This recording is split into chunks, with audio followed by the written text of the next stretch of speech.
So hello welcome guys, मैं अनंत संघानी आपका हमारे चैनल से पनिशमेंट्स पे हार्दिक स्वागत करता हूँ। ठीक है, तो आज का जो हमारा वीडियो है वो होने वाला है जो हमारी वॉरेन बफेट क्रेडिट स्विच चली थी उसी का पार्ट होने वाला है, और ये होने वाला है 1984 के रिलेटेड का पार्ट 12 होने वाला है। ठीक है, तो चालू करते हैं। तो आज का जो वीडियो होने वाला है उसमें हम बेसिकली कुछ ऐसी कंपनी के बारे में डिस्कस करने वाले हैं, या फिर बेसिकली हम दो टाइप की ऐसी कंपनियां बताने वाले हैं जहां पे अगर आप इन्वेस्टमेंट करते हो तो आपको लॉसेस होने के अच्छे खासे चांसेस है। तो अभी आप मुझसे बोलोगे कि मैं ऐसी कंपनी क्यों बता रहा हूँ आपको जिसमें आपको लॉसेस हो सकता है। ऐसा इसलिए क्योंकि अगर हम इन्वेस्टिंग को देखेंगे तो इन्वेस्टिंग में जितना इंपॉर्टेंट प्रॉफिट कमाना है उतना ही इंपॉर्टेंट लॉसेस से बचना भी है। सो आज हम दो टाइप की अलग अलग कंपनी की बात करेंगे। पहली कंपनी वो टाइप की होने वाली है जहां पे आपको फेक ग्रोथ देखने मिलेगा, आपको लगेगा कि भाई ये कंपनी अच्छे से ग्रो होने वाली है, ग्रोथ रेट अच्छा खासा है, लेकिन वो कंपनी इतनी अच्छे खासे ग्रोथ रेट से ग्रो नहीं होती। लेकिन जो दूसरी कंपनियां है या फिर जो दूसरी कंपनी का टाइप है वो होने वाला है साइक्लिकल कंपनी, यानी ऐसी कंपनियां जिसका जो ग्रोथ है या फिर जो सेल्स है वो ऊपर नीचे जाती रहती है। मीन्स एकदम एक साइकिल में चलती है, कभी ऊपर आता है, कभी नीचे जाता है, कभी ऊपर जाता है, कभी नीचे जाता है। ठीक है, तो बिना किसी टाइम पास के चालू करते हैं, लेकिन उसके पहले मैं आपको हमारा जो सिल्वर प्ले बटन है वो बताना चाहूंगा, जो हमें 1,00,000 सब्सक्राइबर की वजह से मिला है। जैसे आप देख सकते हो, नहीं दिख रहा आपको? मुझे भी नहीं दिख रहा। अरे भाई, सब्सक्राइब करोगे तभी तो मिलेगा हमें silver play button. So please एक बार सब्सक्राइब कर दीजिए हमारे वीडियो को। ठीक है, सो बढ़ते हैं लेसन नंबर 1 की तरफ। सो ये जो लेसन नंबर 1 है उसमें वॉरेन बफेट जी कहते हैं कि कुछ ऐसे बिजनेसेस होते हैं जिनका जो रिटर्न्स होते हैं, यानी जो ROCE या फिर ROE यानी रिटर्न ऑन कैपिटल एम्प्लॉयड या फिर रिटर्न ऑन इक्विटी बहुत अच्छा खासा होता है। 20% होता है, 30% होता है, 35%, 40% या फिर 50% के आजू बाजू होता है। ठीक है, सो ऐसे जो बिजनेस होते हैं उनके रिटर्न्स बहुत अच्छे खासे होते हैं। अगर आपको पता नहीं ROCE या फिर ROE क्या होता है, सो हमने उसके ऊपर वीडियो बनाया, उस वीडियो का लिंक डिस्क्रिप्शन में रहेगा, आप डिस्क्रिप्शन से देख सकते हो। ठीक है, तो कुछ ऐसे बिजनेस होते हैं जिनका ROCE या फिर ROE बहुत अच्छा खासा होता है और हमें लगता है कि वो बिजनेसेस अच्छा खासा ग्रो करने वाले हैं। अभी आप मुझसे बोलोगे कि ROCE और ग्रोथ का रिलेशन क्या है। ग्रोथ का रिलेशन कुछ ऐसा है कि समझ जाए कि मैंने इस साल, यानी मेरी समझ है मेरी एक कंपनी है और मेरी कंपनी ने इस साल 100 रुपए का प्रॉफिट कमाया, और जो मेरा ROCE यानी रिटर्न ऑन कैपिटल एम्प्लॉयड है वो 30% का है, यानी मैं मेरे बिजनेस में जितना भी पैसा डालूंगा उसके ऊपर मुझे 30% का रिटर्न मिलेगा। सो कुल मिला के मैंने इस साल का प्रॉफिट 100 रुपया वो मैंने वापस अपने बिजनेस में डाल दिया। सो अभी 100 रुपए पे मुझे 30% का रिटर्न मिलेगा अगले साल, यानी अगले साल मुझे 100 रुपए पे 30% का यानी 30 रुपए का प्रॉफिट एक्स्ट्रा मिलेगा। यानी जो अगले साल का जो मेरा प्रॉफिट है वो 30 रुपया बढ़ जाएगा। 30 रुपया क्यों बढ़ जाएगा? क्योंकि मैंने 100 रुपया एक्स्ट्रा इन्वेस्ट किया मेरे बिजनेस में और उस पर मुझे 30 रुपया एक्स्ट्रा रिटर्न मिला। सो वो 30 रुपया बढ़ जाएगा और बढ़ के हो जाएगा 130 रुपया। सो मेरा पिछले साल का जो प्रॉफिट था वो तो 100 रुपया और इस साल का प्रॉफिट है 130 रुपया। सो ये जो प्रॉफिट है उसमें हमें 30% का ग्रोथ देखने मिला।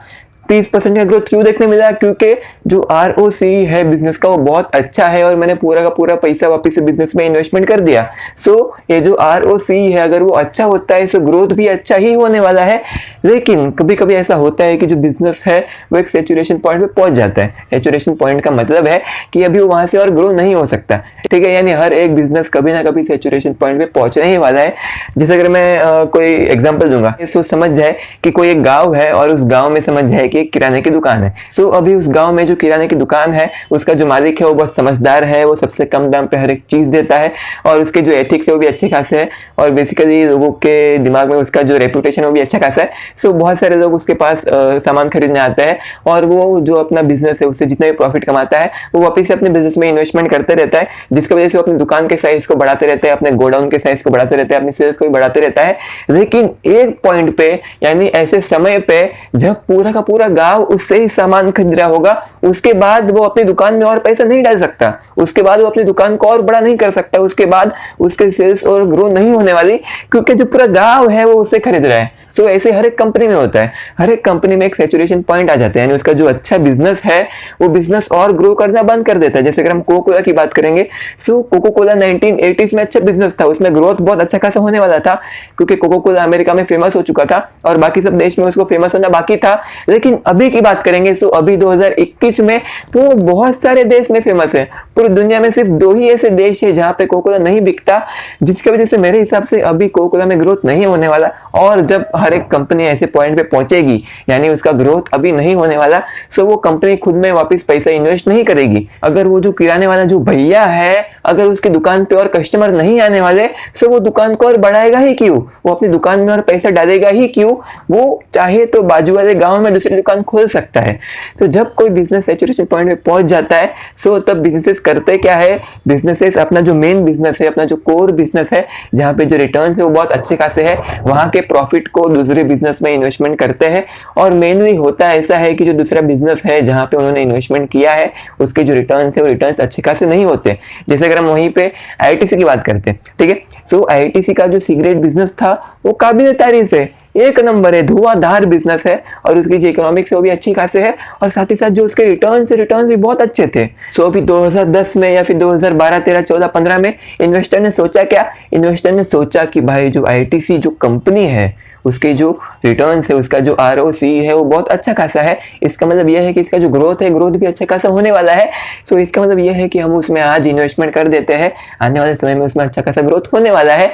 लेकिन जो आईटीसी का जो सिगरेट बिजनेस था वो एक सैचुरेशन पॉइंट में पहुंच चुका था, यानी अभी जो सेल्स है वो इससे ज्यादा ग्रो नहीं हो सकती, जिसकी वजह से आईटीसी इससे ज्यादा पैसा उसमें इन्वेस्टमेंट नहीं कर सकती थी, जिससे वजह से जो ग्रोथ था वो ग्रोथ रुक चुका था सिगरेट बिजनेस का। और साथ ही साथ आईटीसी ने जो सिगरेट बिजनेस से जो पैसा आ रहा था उसको लेके दूसरे बिजनेस में इन्वेस्टमेंट करना चालू कर दिया। उस पैसे को लेके उन्होंने बेसिकली होटल बिजनेस में इन्वेस्टमेंट किया, एंड देन उसके बाद उन्होंने एफएमसीजी बिजनेस में इन्वेस्टमेंट किया, और बेसिकली ये दोनों जो बिजनेस थे उसके जो रिटर्न्स थे वो रिटर्न्स बहुत खराब थे। यानी समझ जाए कि जो सिगरेट बिजनेस है, सिगरेट बिजनेस से मुझे समझ जाए कि 100 रुपए का प्रॉफिट आ रहा है, तो अभी मैं 100 रुपए को एफएमसीजी या फिर होटल बिजनेस में इन्वेस्टमेंट कर देता हूँ, लेकिन वो जो बिजनेस है वो बहुत बेकार है, उसके जो रिटर्न्स है रिटर्न्स बहुत बेकार है।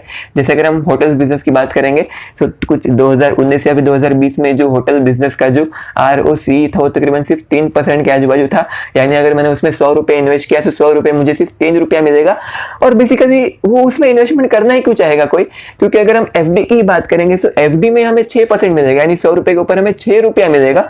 तो बेसिकली हमें ऐसे बिजनेस में इन्वेस्टमेंट करना ही किया, लेकिन क्या पता आईटीसी का कुछ अलग सोच रहेगा। लेकिन कुल मिला के इसके वजह से होता क्या है, इसके वजह से होता यह है कि जो अभी नया कैपिटल है, जो कंपनी जो और प्रॉफिट कमा रही है उसको वो नए बिजनेस में डालती है जहां पे उसका जो रिटर्न्स इतने अच्छे नहीं है, जिसकी वजह से जो ग्रोथ है वो ग्रोथ रुक जाता है। और हम सबको पता है कि जब मार्केट में जो ग्रोथ है वो ग्रोथ रुक जाता है, तब जो मार्केट है उस कंपनी के शेयर प्राइस को गिरा देती है, क्योंकि मार्केट सिर्फ ग्रोथ के हिसाब से चलती है। मार्केट को अगर किसी कंपनी में ग्रोथ नजर में आता है कि इस कंपनी में फ्यूचर में ग्रोथ होने वाला है, तो मार्केट उस कंपनी के शेयर प्राइस को आसमान तक पहुंचा देती है।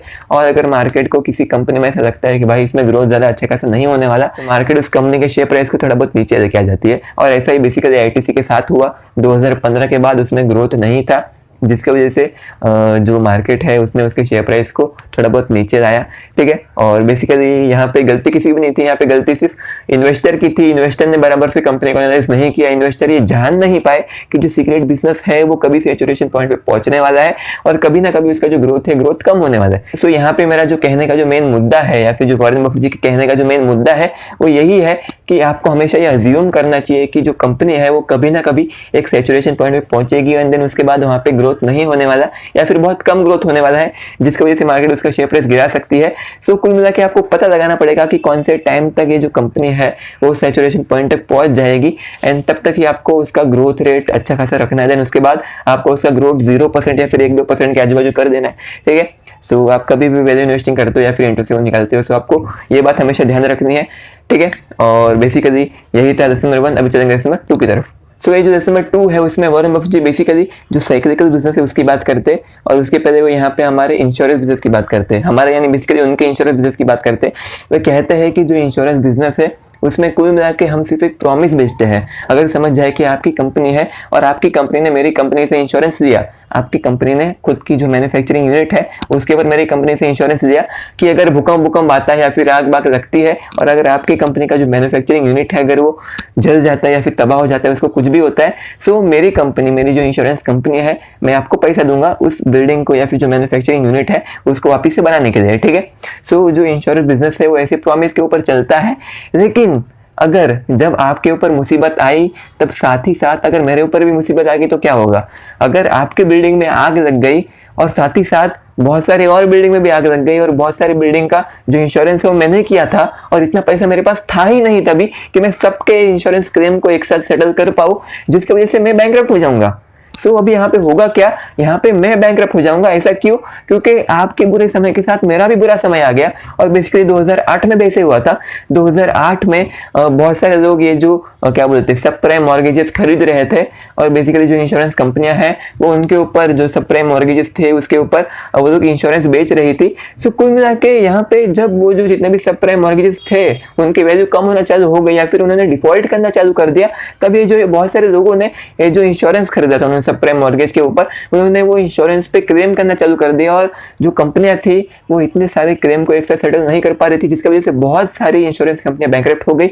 और अमेरिका की एक बहुत बड़ी एक इंश्योरेंस कंपनी है जिसको बोलते हैं वो लोग AIG, सो वो कंपनी ऑलमोस्ट बैंकरप्ट पहुंच चुकी थी, यानी वो कंपनी ऑलमोस्ट बैंकरप्ट होने ही वाली थी, लेकिन जो यूएस की यानी यूनाइटेड स्टेट की जो सरकार थी उन्होंने उसको बचा लिया। ठीक है, अगर ऐसा नहीं करते तो जो पूरा यूएस है उसकी जो इकोनॉमी है वो बहुत बड़े रिसेशन में जा सकती थी, यानी बहुत सारे लोगों को बहुत सारे रुपए का नुकसान होता है या फिर बहुत सारे लोगों को बहुत सारे डॉलर का नुकसान होता है। ठीक है, सो इससे हमें सीखने का मिलता है, इससे हमें सीखने यही मिलता है कि जब भी कभी हम कोई भी कंपनी से इंश्योरेंस खरीदते हैं तब हमें ऐसा इंश्योर करना चाहिए कि वो जो कंपनी है जिससे हम इंश्योरेंस खरीद रहे हैं वो बुरे वक्त के समय में टिक पाएगी, यानी वो बैंकरप्ट नहीं होने वाली। ठीक है, और बेसिकली इससे सिर्फ हमें ये सीखने नहीं देता, इससे हमें यहाँ पे एक और चीज़ भी सीखने मिलती है, और वो चीज़ सीखने मिलती है हमें साइक्लिकल बिजनेस के बारे में। यानी कुछ ऐसे बिजनेस होते हैं जो साइक्लिकल चलते हैं, यानी कुछ समय तक उनका अच्छा टाइम चलता है, देन कुछ समय तक बुरा टाइम आ जाता है, फिर वापस से कुछ समय तक अच्छा टाइम चलता है, वापस से कुछ समय बुरा टाइम आ जाता है। और ऐसे बिजनेस के एग्जांपल जैसे एयरलाइन इंडस्ट्री या फिर जो ऑटो इंडस्ट्री। ठीक है, सो ये सब कंपनियों में ये सब चीज़ें चलती रहती है। सो अभी हमें यहाँ पे करना क्या है, हमें करना ये है कि जब भी हम कभी किसी कंपनी में इन्वेस्टमेंट करते हैं तो हमें यहाँ पे ये इंश्योर करना है कि क्या ये जो समय है ये इस कंपनी के लिए बहुत अच्छा समय है या फिर बहुत बुरा समय है। अगर वो जो समय है वो उस कंपनी के लिए बहुत अच्छा समय है, सो ये जो चांसेस है कि इस कंपनी के लिए आने वाले समय में बुरा समय आने वाला है वो चांसेस बढ़ जाते हैं। जैसे अगर हम एयरलाइन इंडस्ट्री की बात करेंगे, सो एयरलाइन इंडस्ट्री के लिए कुछ समय पहले बहुत अच्छा समय चल रहा था। उसमें होता क्या, एयरलाइन इंडस्ट्री में होता ऐसा है कि जो बहुत सारी कंपनियां, जो छोटी छोटी कंपनियां, छोटी छोटी एयरलाइन है वो बैंकरप्ट हो जाती है। जैसा 2007-2008 में हुआ था, बहुत सारी छोटी छोटी एयरलाइन बैंकरप्ट हो चुकी थी, तब सिर्फ बड़े बड़े प्लेयर ही बचे थे। सो वो जो बड़े बड़े प्लेयर थे वो लोग अपने टिकट का प्राइस बढ़ा देते हैं। ठीक है, सो टिकट का प्राइस बढ़ाते हैं, सो उनके प्रॉफिट बढ़ जाते हैं, और साथ ही साथ जब उनका प्रॉफिट बढ़ता है सो बेसिकली उनके पास पैसा बढ़ जाता है, और वो पैसा वो लोग खुद के बिजनेस में इन्वेस्टमेंट करना चाहते हैं, जिसकी वजह से वो लोग और प्लेन मंगाते हैं, और वो जो और प्लेन है उसकी डिलीवरी तकरीबन 3 से 4 साल के बाद होती है। सो जब 3 से 4 साल के बाद इतनी सारी कंपनी ने और भी बहुत सारे प्लेन मंगाए रहते हैं, जब इतनी सारी कंपनियों के पास एक साथ इतने सारे प्लेन की डिलीवरी होती है, सो जो कैपेसिटी है कैपेसिटी बढ़ जाती है, यानी जो सप्लाई है सप्लाई बढ़ जाता है। ये जो टिकट था, यानी जो एयरलाइन की जो टिकट थी उसका जो प्राइस था वो प्राइस कैसे बढ़ा था, जो सप्लाई था वो कम था, डिमांड बढ़ गई थी, जिसकी वजह से प्राइस बढ़ गया।